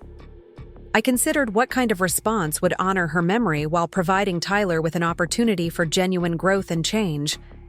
I think, I said slowly, that accountability should match the scope of deception. Tyler, you lied to me. You lied to every family member, and you attempted to defraud my business. Real accountability means making those wrongs right through actions, not just apologies. The room waited in tense silence as I formulated my decision, knowing that whatever I chose would set the tone for family relationships for years to come. The morning fog rolled across Monterey Bay as I stood on the private balcony of the owner's suite, watching Tyler emerge from the resort's maintenance building for what would be his final work shift. 7 days had passed since that confrontational family meeting in the Marina Pavilion, and the transformation I witnessed in my brother was nothing short of remarkable. The polished real estate agent who had confidently excluded me from the family vacation had been replaced by someone who looked genuinely humbled by the experience of earning his redemption through honest physical labor. Tyler's journey through accountability had been comprehensive and, from all appearances, genuine. Each morning at 6 a.m., he reported to Manuel Rodriguez, the resort's head groundskeeper, for 4 hours of maintenance work that ranged from landscaping and painting to deep cleaning and minor repairs. The expensive vacation wardrobe Linda had coordinated for their Instagram-worthy getaway had been replaced by work clothes provided by the resort staff, clothes that now bore the honest stains of sweat, paint, and soil that came from contributing to the beauty guests took for granted. More importantly than the physical transformation was the change in Tyler's demeanor and perspective. The arrogant confidence that had driven his systematic exclusion of me had been replaced by something that looked like genuine humility and self-awareness. His interactions with resort staff had evolved from the entitled demands of a guest attempting to secure fraudulent upgrades to the respectful collaboration of someone learning to value different types of work and contribution. The financial accountability had been swift and complete. Within 24 hours of our family confrontation, Tyler had transferred $8,300 to the resort's accounts, covering not only the upgrades he had attempted to obtain fraudulently, but also administrative fees and a substantial gratuity for the staff members whose time he had wasted with his deceptive claims. The payment had come from Tyler and Linda's joint savings account, representing a significant portion of their vacation budget and discretionary spending for the year. More significantly, Tyler had followed through on the public accountability I had required. His message to the extended family group chat had been comprehensive, honest, and devoid of the self-serving justifications that had characterized his previous communications. The confession had generated dozens of responses from family members, expressing shock, disappointment, and eventual support for the accountability process I had implemented. I deliberately excluded Emma from our family vacation through calculated lies and manipulation, Tyler had written in the group chat message that would remain permanently documented in family communications. I told different family members different stories about why she wasn't attending, ranging from financial inability to lack of interest, all of which were false. I canceled her reservation without her knowledge while claiming the resort was fully booked. I then attempted to use her name to secure thousands of dollars in fraudulent upgrades for the vacation she had been banned from attending. My actions were selfish, cruel, and violated every principle of honesty and family loyalty our parents taught us. I am spending this vacation working to understand the consequences of my choices and learning how to be a better brother and family member. The responses from extended family had been illuminating. Cousin after cousin had reached out to express regret about not questioning Tyler's explanations for my absence. Several had admitted to feeling that something seemed wrong about the various stories Tyler had told them, but they had assumed that complicated family dynamics were involved and had chosen not to probe deeper. The revelation that Tyler's systematic deception had extended across months of family communications had created ripple effects that would influence Martinez family relationships for years to come. Aunt Carmen had been particularly direct in her response to Tyler's public confession. "Tyler, I am deeply disappointed that you excluded Emma and lied to all of us about the reasons. Emma has been a loyal and contributing member of every family gathering for years.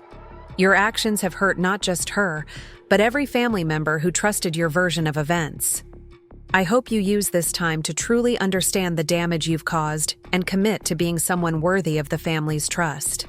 Uncle Luis had added his own perspective with characteristic bluntness.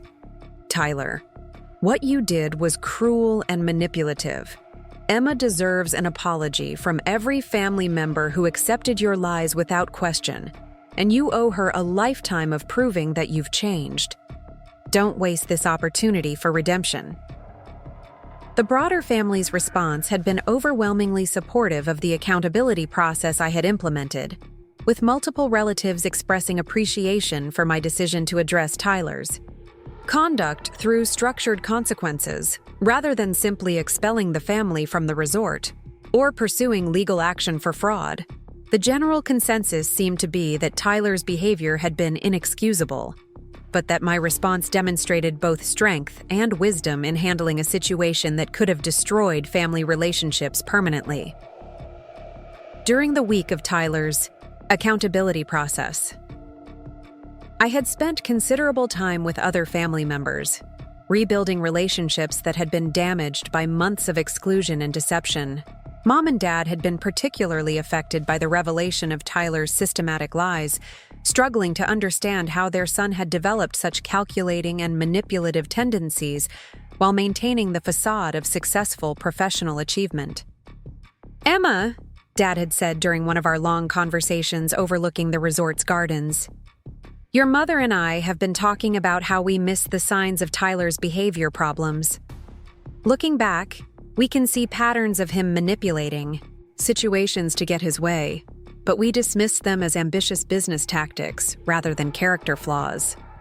Mom had added her own painful insights. "I think we enabled Tyler's behavior by always praising his success and confidence without examining whether he was achieving those things through ethical means. We raised him to be successful, but we didn't pay enough attention to whether he was being good." The conversations with my parents had been healing in ways I hadn't expected. Their acknowledgement that Tyler's behavior reflected deeper issues that had been overlooked for years helped me understand that his treatment of me wasn't an isolated incident, but part of a pattern of manipulation and control that had been developing throughout his adult life. Linda's experience during the accountability week had been particularly complex. As Tyler's wife, she was processing not only his betrayal of me, but also his systematic deception of her throughout their marriage planning process. The discovery that Tyler's promises of special resort arrangements had been based on fraudulent claims had forced Linda to reconsider many aspects of their relationship and her understanding of her husband's character. "Emma," Linda had confided during a private conversation on the resort's beach, "Tyler told me that you had approved special accommodations for our vacation as a family gift, and that everything was arranged through your connections to resort management. When I suggested that we should thank you personally for your generosity, he discouraged contact by saying you were too busy with work to be bothered with vacation details." The revelation that Tyler had actively prevented Linda from contacting me to express gratitude for arrangements that didn't exist added another layer of calculated deception to his behavior. He had not only excluded me from the vacation, but had also manipulated his wife into believing that I was the source of special treatment while simultaneously ensuring that she wouldn't discover the truth through direct communication. "Linda," I had replied, "Tyler's lies affected you just as much as they affected me. You were made complicit in deception without your knowledge or consent. That's not your fault, but it is something you and Tyler will need to address in your marriage." Linda's eyes had filled with tears as she processed the full implications of Tyler's deception. "Emma, I've been posting on Instagram about this amazing vacation, talking about the wonderful accommodations and special treatment we've been receiving. Now I realize that all of those posts were based on lies and fraudulent attempts. I feel like I need to delete everything and start over with honesty." The social media implications of Tyler's deception had been something I hadn't fully considered, but they represented another dimension of accountability that extended beyond family, relationships into public representation and personal integrity. Throughout the week, I had also spent considerable time learning more about Great Aunt Isabella's legacy and her vision for Sunset Cove Resort. Conversations with longtime resort employees had revealed details about her management philosophy and community involvement that deepened my understanding of the responsibility I had inherited. Manuel Rodriguez, the head groundskeeper who had been supervising Tyler's work assignments, had worked at the resort for over 20 years and had known Isabella personally during her transition from employee to owner. Ms. Isabella was different from other owners, Manuel had explained as we walked through the resort's meticulously maintained gardens. She never forgot what it was like to be a working person. Even after she became successful, she would still roll up her sleeves and work alongside us when big projects needed to be completed. She understood that the resort's beauty came from the dedication of every person who contributed to the guest experience. The stories about Isabella's hands-on management style and respect for working people had influenced my approach to Tyler's accountability process. Rather than simply imposing financial penalties or public humiliation, I had structured his consequences to include the kind of honest labor that would help him understand and appreciate the work that created the experiences he had tried to steal through deception. "Your great aunt always said that character was revealed through how people treated those who couldn't help them advance their own interests," Manuel continued. "She used to tell new managers that if they wanted to understand someone's true nature, they should watch how that person interacted with housekeeping staff, maintenance workers, and service employees." The insight provided context for Isabella's decision to leave her resort ownership to me, rather than to other family members who might have seemed more obvious choices. She had somehow recognized in me the values and character traits that aligned with her vision for ethical business management and community responsibility. Patricia Williams, the resort's general manager, had also shared insights about Isabella's broader impact on the Monterey Bay hospitality industry and her commitment to environmental conservation and community development. Isabella was instrumental in establishing sustainable tourism practices throughout this region, Patricia explained during one of our administrative meetings. She invested resort profits in environmental conservation, renewable energy systems, and community education programs. Her vision was that successful businesses should contribute positively to the communities that supported them. Learning. About Isabella's comprehensive approach to business responsibility had helped me understand that my inheritance was about much more than property ownership. I had been entrusted with continuing a legacy of ethical leadership and community contribution that extended far beyond the resort's immediate operations.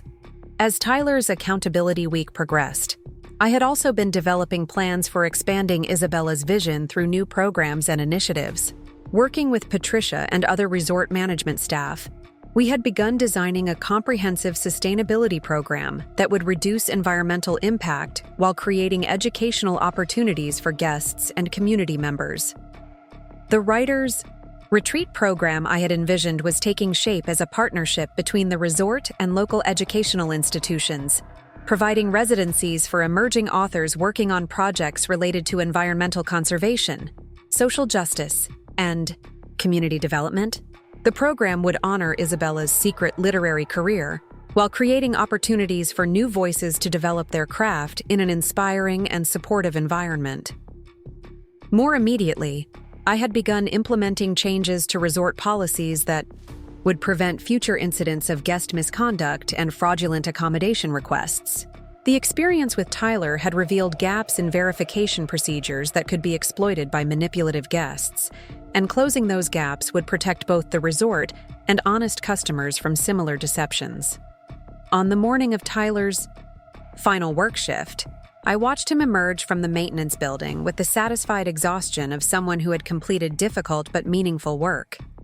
His expensive vacation clothes had been replaced by work pants and t-shirts that showed the honest wear of someone who had contributed to maintaining the resort's beauty. His manicured hands displayed the calluses and minor injuries that came from learning to use tools and equipment he had never touched during his career in real estate sales. More importantly, Tyler's entire demeanor had changed throughout the week. The smooth confidence and entitled expectations that had driven his exclusion of me had been replaced by something that looked like genuine humility and self-awareness. His interactions with resort staff had evolved from demanding special treatment to expressing sincere gratitude for their patience and guidance. "Emma," Tyler said, approaching the balcony where I was enjoying my morning coffee, "I wanted to thank you for this opportunity and ask if you'd be willing to have a final conversation before the family begins packing to leave." His request was tentative and respectful, clearly understanding that my time and attention were privileges to be requested rather than expectations to be assumed. The change in his approach to our interactions was subtle but significant, indicating that the accountability process had produced genuine insights about respect and family relationships. "Of course, Tyler," I replied, gesturing for him to join me on the balcony overlooking the Pacific Ocean. "How did your final work shift go this morning?" "We spent the morning installing new energy-efficient lighting along the beach walkway and the afternoon helping with deep maintenance in the spa facility," Tyler replied, settling into the chair across from me. "Manuel taught me about the resort's environmental conservation initiatives, and I learned that Isabella had invested heavily in renewable energy systems and waste reduction programs." The specific details suggested that Tyler had been genuinely engaged with the work rather than simply enduring it as punishment.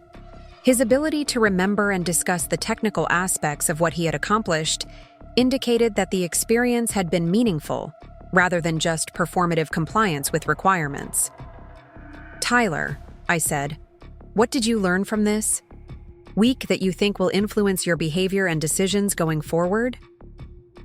He was quiet for several moments, clearly considering his response carefully. "I learned that my understanding of success and achievement was shallow and self-serving. I measured my own worth by my ability to control situations and impress other people, and I measured other people's worth by how much they could contribute to my objectives." The self-assessment was more insightful than I had expected from Tyler, indicating that the accountability process had prompted genuine self-reflection, rather than just surface compliance with requirements. "I also learned," Tyler continued, that the resort's beauty and elegance that I took for granted as a guest are the result of constant, dedicated work by people who take pride in their contributions. Manuel, Maria, Roberto, and the other staff, members I worked with this week, have skills, knowledge, and dedication that deserve respect, not the condescending attitude I showed when I was trying to manipulate them into providing fraudulent upgrades. His acknowledgement of the resort staff's value and his previous disrespectful treatment of them suggested that the work experience had produced the kind of humility and perspective that might lead to lasting change in his behavior and attitudes. Most importantly, Tyler said, I learned that Isabella's success wasn't built on manipulation, control, or taking advantage of other people. Every person I talked to this week had stories about her integrity, her respect for working people, and her commitment to using her success to benefit the community rather than just herself. The comparison between Isabella's ethical approach to success and his own manipulative tactics was a crucial insight that suggested Tyler was beginning to understand fundamental differences between authentic achievement and the superficial accomplishments he had been pursuing.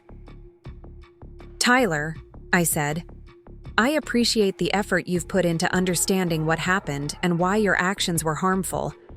The work you've done this week, both physical and emotional, represents a good beginning for rebuilding trust and relationships. But you understand that this is just the beginning, not the completion of that process. Tyler nodded, his expression serious. I know that proving I've changed will take months and years of consistent behavior, not just this accountability week. I know that you have every right to maintain boundaries and skepticism about my commitment to being different. His realistic understanding of the rebuilding process was encouraging, suggesting that he wasn't expecting immediate forgiveness or a return to normal family relationships based solely on completing the immediate consequences I had imposed. There's something else I need to discuss with you, Tyler continued, about Linda and my marriage. This week has forced us to have the most honest conversations we've had since we got married. Linda has been questioning not just my behavior toward you, but patterns of manipulation and control in our relationship that she had been accepting or ignoring. The acknowledgement that his deceptive behavior extended beyond family relationships into his marriage was significant, indicating that the accountability process was having broader implications for Tyler's understanding of his impact on other people. Linda told me that she had always admired your independence and achievements, but that she felt pressure to support my perspective on family matters because she wanted to fit in with what she thought were Martinez family expectations. Tyler continued. When she suggested helping with your vacation expenses, she was trying to find a way to include you because she knew how much family gatherings meant to you. The revelation that Linda had actually wanted to help me participate in the vacation I had been excluded from added another layer of sadness to the situation. But it also suggested that Tyler's deception had prevented positive family dynamics that might have developed naturally. Tyler, I said, what you did affected everyone, not just me. Linda, Mom, Dad, and our extended family were all manipulated and deceived. Rebuilding trust with me is just one part of repairing the damage your actions caused. I understand that, Tyler replied. Linda and I have decided to seek marriage counseling when we return home. We both recognize that this situation has exposed problems in our relationship that need professional help to address properly. The commitment to seeking professional guidance was encouraging, suggesting that Tyler and Linda were taking seriously the broader implications of the deception, rather than treating it as an isolated incident that could be resolved through apologies alone. There's one more thing, Tyler said, his voice becoming quieter. I wrote something that I need to read to you. It's a comprehensive acknowledgement of what I did and why it was wrong, without excuses or justifications. He pulled out several handwritten pages, clearly the result of considerable thought and effort. Emma, I need to explain exactly what I did and acknowledge the full impact of my actions, not just the parts that are easy to admit. Tyler positioned himself to face me directly, the handwritten pages held steadily in his hands despite the obvious emotional weight of what he was about to deliver. "Emma," he began reading, "I deliberately excluded you from our family vacation through a series of calculated lies and manipulations that violated every principle of respect, honesty, and family loyalty that our parents taught us.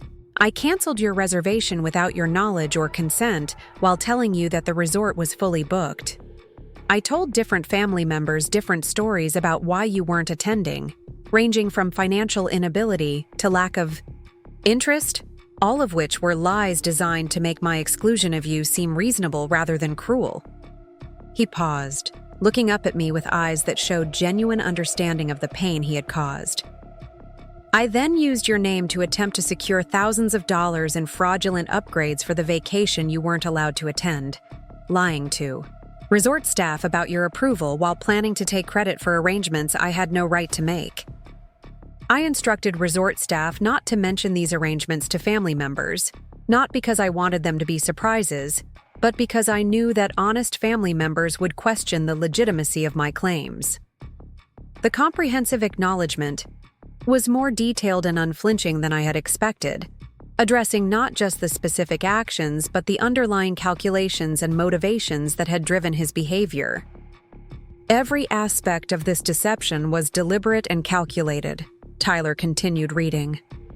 "I justified my actions by telling myself that you weren't as committed to family experiences as other people, that your reluctance to fund my expensive upgrade ideas meant you didn't value family time as much as the rest of us. I used those self-serving justifications to convince myself that excluding you was reasonable, even beneficial for family harmony." Tyler folded the pages and looked directly at me, his expression showing a vulnerability I had never seen from him before. "Emma, the truth is that I excluded you because I resented your independence and your refusal to enable my need to be seen as the family member who could provide extraordinary experiences. I punished you for not conforming to my vision of how family members should behave, and I used lies and manipulation to make my punishment seem justified." The honesty of his self-assessment was remarkable, indicating that the accountability process had produced genuine insight into his motivations and character flaws, rather than just surface understanding of his actions. "I don't expect forgiveness, immediately or easily," Tyler said. "I know that trust, once broken this completely, takes time and consistent action to rebuild. But I want you to know that this week of working alongside resort staff, hearing their stories about Isabella's integrity and leadership, has taught me more about respect and character than I learned in years of pursuing business success through manipulation and control." The connection he was making between Isabella's example and his own failings suggested that the accountability process was having the kind of impact I had hoped for when I designed it to include honest labor alongside financial and social consequences. "Emma," Tyler concluded, "I know that rebuilding our relationship will require patience, consistency, and acceptance, that forgiveness is something to be earned rather than simply granted. I'm committed to proving through sustained action that I've learned from this experience and that I can be the brother and family member you deserve." The comprehensive nature of Tyler's acknowledgement and his realistic understanding of the rebuilding process gave me hope that the accountability measures had produced genuine change rather than just temporary compliance motivated by fear of consequences. "Tyler," I responded, "I appreciate the effort you've put into understanding and acknowledging what happened. The fact that you've taken responsibility without excuses or minimization is important. Your commitment to seeking marriage counseling and addressing the broader patterns of behavior that led to this situation suggests that you're taking seriously the need for fundamental change." I paused, considering how to express my own complex feelings about the situation and my guarded optimism about the possibility of rebuilding our relationship. "I'm willing to give you the opportunity to rebuild our relationship," I continued, "but it will happen gradually and based on your actions over time. The brother I grew up with is still there somewhere, but he got lost in arrogance and the need to control other people's experiences. If you can find your way back to the person who values family relationships more than family control, there's hope for us. Tyler's face showed both relief and understanding. Thank you, Emma. I know that this opportunity is more generous than I deserve, and I won't waste it. As we concluded our conversation, I reflected on the remarkable week that had transformed what began as Tyler's perfect family vacation into the most profound reckoning in Martinez family history. His systematic exclusion of me had been intended to create an ideal family experience, free from the complications of accommodating someone he viewed as less important and cooperative. Instead, it had led to exposures of deception, accountability, consequences, and opportunities for growth that might not have been possible without the crisis his actions had precipitated. The afternoon brought the resort's final family gathering, a dinner that would mark the end of their vacation and Tyler's accountability process. The family assembled in the Marina Pavilion's private dining room, the same space where Tyler's deception had been exposed and his consequences determined. The transformation in family dynamics was evident from the moment everyone took their seats. Tyler's position at the table reflected his changed status within the family hierarchy. Rather than sitting at the head coordinating conversation and activities, he occupied a modest seat between his parents, clearly understanding that his leadership role had been forfeited through his betrayal of family trust. Linda sat beside him, but their interaction was subdued and careful, reflecting the ongoing process of rebuilding their marriage foundation. I had chosen to sit with my cousins Maria and David, family members who had been consistently supportive throughout the accountability process, and who represented the kind of authentic family relationships I hope to maintain and strengthen going forward. Dad stood to address the family as dinner was served, his expression carrying the gravity of someone who had processed a week of revelations about family dynamics and character issues that had been developing unnoticed for years. This week has been unlike any family vacation in Martinez history, Dad began, his construction foreman voice commanding everyone's attention. We came here expecting to celebrate our family bonds and create positive memories. Instead, we discovered that deception and manipulation had been damaging those bonds while we remained unaware of what was happening. He paused, looking directly at Tyler before continuing. Tyler's actions toward Emma were inexcusable. His systematic exclusion of his sister through lies and manipulation violated every value that your mother and I tried to teach our children. The fact that he then attempted to use Emma's name to commit fraud against her own business shows a level of arrogance and disrespect that we find deeply disappointing. The directness of Dad's criticism left no doubt about his assessment of Tyler's behavior and character failures. His willingness to address the issues publicly, rather than minimizing them for family harmony, represented a significant shift in family dynamics. However, Dad continued, Emma's response to Tyler's betrayal has shown wisdom, strength, and integrity that make us proud to be her parents. She could have had us all expelled from the resort, could have pressed criminal charges for fraud, or could have exposed Tyler's behavior publicly to humiliate him and Linda.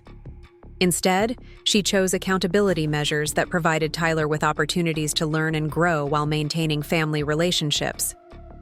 Mom rose to add her own perspective, her voice thick with emotion but steady with conviction. Emma, your handling of this situation has demonstrated the kind of character and leadership that your great-aunt Isabella would have admired. You used your position of power to teach rather than to punish, to build rather than to destroy. The acknowledgement from my parents was deeply meaningful, representing not just support for my decisions, but recognition of my growth into the kind of person who could handle complex situations with both strength and wisdom. Tyler, Mom continued, you have been given an extraordinary opportunity to rebuild trust and relationships through your sister's generosity. We expect you to honor that opportunity through sustained changes in your behavior and attitudes, not just temporary compliance with accountability requirements. Tyler stood to respond, his posture humble and his voice sincere. Mom, Dad, Emma, and everyone, I know that words aren't enough to repair the damage I've caused. This week has taught me that my understanding of success, family, and character was fundamentally flawed. I used manipulation and control to get what I wanted while telling myself that my objectives justified my methods. He turned to face me directly. Emma, I excluded you from our family vacation because I resented your independence and your refusal to enable my need to be seen as the family coordinator who could provide extraordinary experiences. I punished you for not conforming to my expectations, while lying to everyone about my motivations. The public acknowledgement in front of the entire family was comprehensive and honest, addressing not just his actions, but the underlying selfishness and arrogance that had motivated them. I want everyone to know, Tyler continued, that Emma's response to my betrayal has shown me what real strength and leadership look like. She could have destroyed my reputation, my marriage, and my relationships with all of you. Instead, she structured consequences that gave me opportunities to learn and grow. I will spend years proving that her faith in my capacity for change wasn't misplaced. Linda stood to add her own perspective, her voice shaky but determined. I want to apologize to Emma and to everyone for being complicit in Tyler's deception, even unknowingly. I posted on social media about our wonderful vacation accommodations and special treatment, not knowing that Tyler's claims about family arrangements were fraudulent. I've deleted those posts, and I'm committed to supporting Tyler's accountability, process, and our marriage counseling. The acknowledgement from Linda represented another important step in family healing, as her willingness to take responsibility for her unknowing participation in Tyler's deception demonstrated integrity and commitment to honest relationships. Uncle Luis, ever the family truth-teller, provided his own assessment of the week's events. Tyler, what you did was cruel and calculating.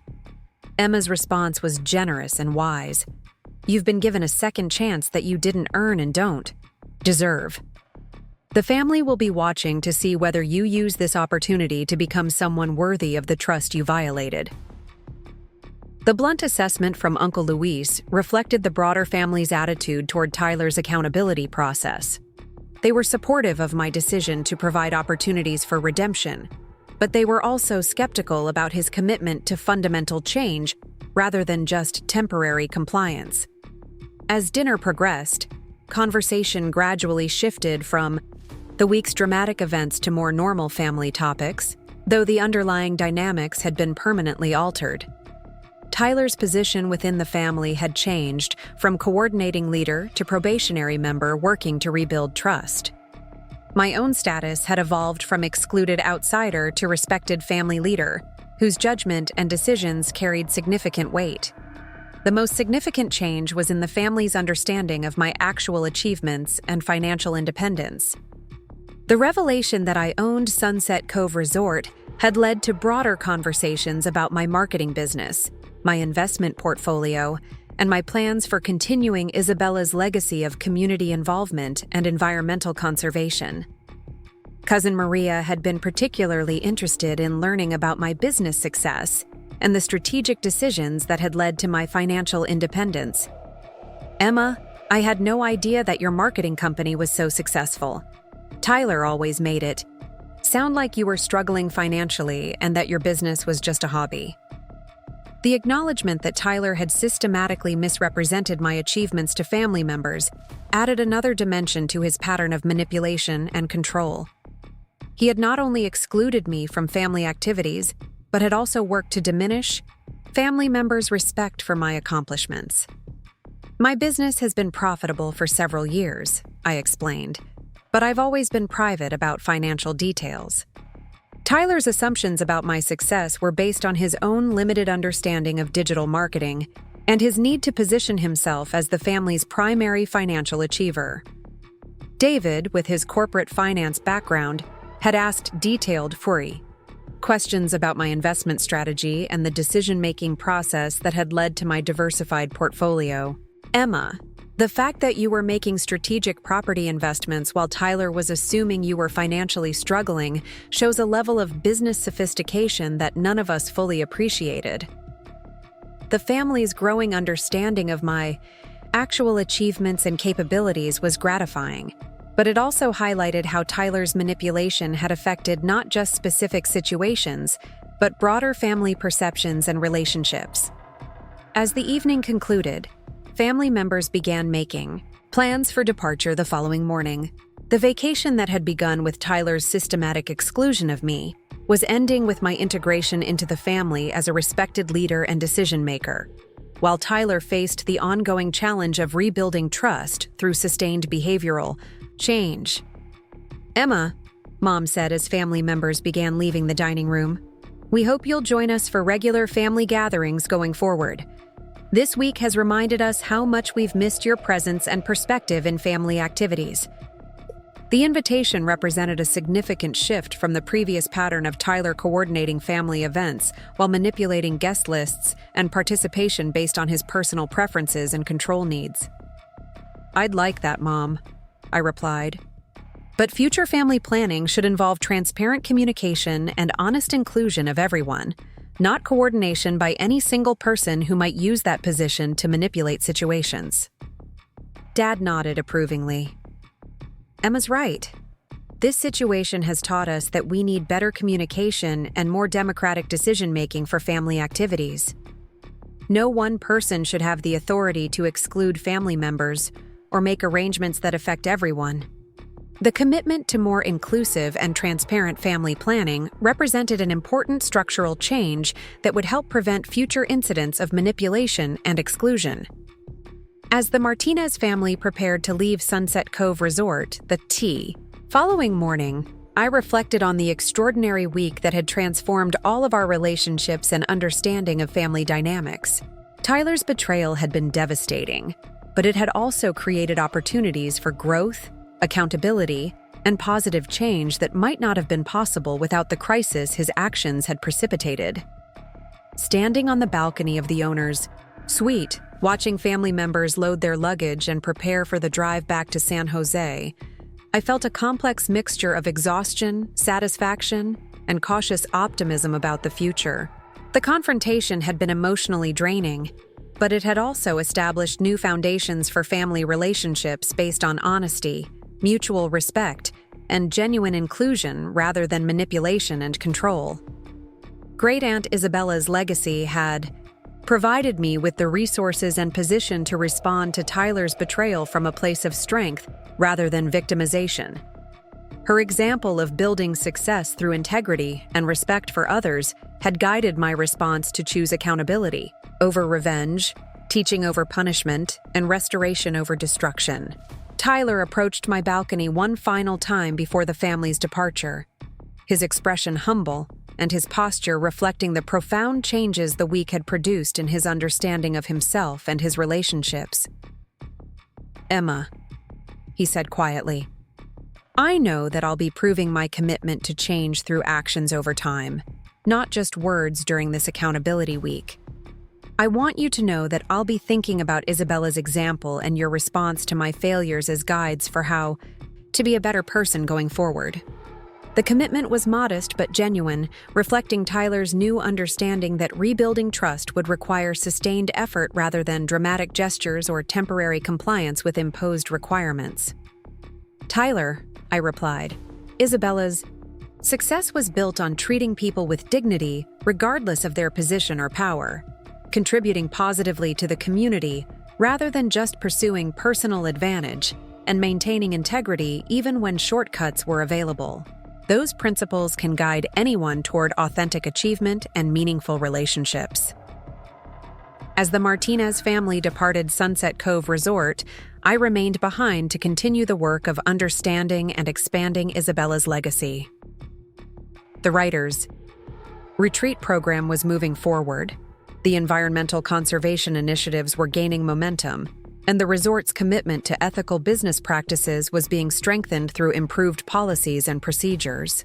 The waves continued their eternal rhythm against the rocky coastline, indifferent to human drama, but somehow reassuring in their persistence.